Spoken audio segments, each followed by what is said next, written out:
ఏ విషయంలోనైనా సరే మనకు మింగటం చేత కాదు. ఎవడన్నా మింగుతున్నాడు అంటే వాడికి ప్రోత్సహించటము మనసు ఒప్పదు. కానీ వాడు అది చేస్తున్నాడు ఇది చేస్తున్నాడు అని కామెంట్ చేయడానికి మాత్రం ముందుంటాం. ఎందుకంటే అదే మన ఫని కాబట్టి. సొసైటీలో ఏ పని చేసినా సరే మనము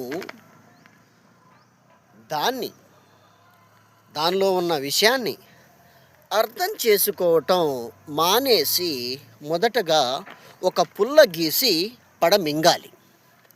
అప్పుడే మనము నిజమైన మనుషులముగా గుర్తింపు పొందుతాం. లేని ఎడల మనము మూగజీవులుగా ఉండిపోతాము. నేను చెప్పేది ఏమిటయ్యా అంటే, కళారంగంలో ఉన్న మనము ఏ విధంగానైనా సరే మనకు మనమే మోటివేషన్ చేసుకోవాలి తప్పితే, ఎన్నిసార్లు చెప్తావురా ఈ మాట అనుకోవచ్చు. ఎన్నోసార్లు మనల్ని అవమానిస్తున్నప్పుడు మనకు మనం మోటివేషన్లు చేసుకోవడంలో తప్పేమన్నా, అదేమన్నా తప్ప చెప్పు. అట్లా సో ఇవన్నీ చేష్టలు ఎందుకు చేస్తున్నానయ్యా అంటే, ఇది నా మోటివేషన్ కోసం అనుకోవచ్చుగా కదా. సో నేను ఒక 104 నిమిషాలు కళానిధి అనే ఒక ఆర్ట్ ఫిలిం తీసి దాన్ని నేనే ఒక 250 సార్లు చూసి, సరే నాకున్నంత ఓపిక సినిమా పట్ల ఉన్న ప్రేమ అందరికి ఉండదు కాబట్టి దాన్ని ఒక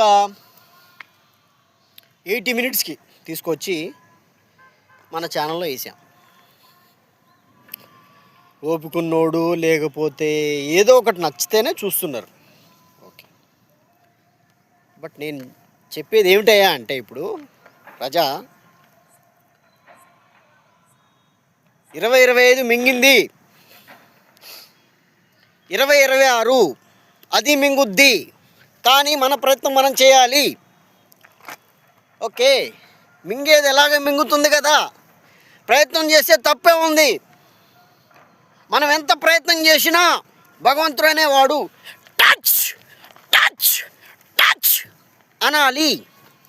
అలా అనుకున్నా సరే మనం ప్రయత్నం వీడొద్దు.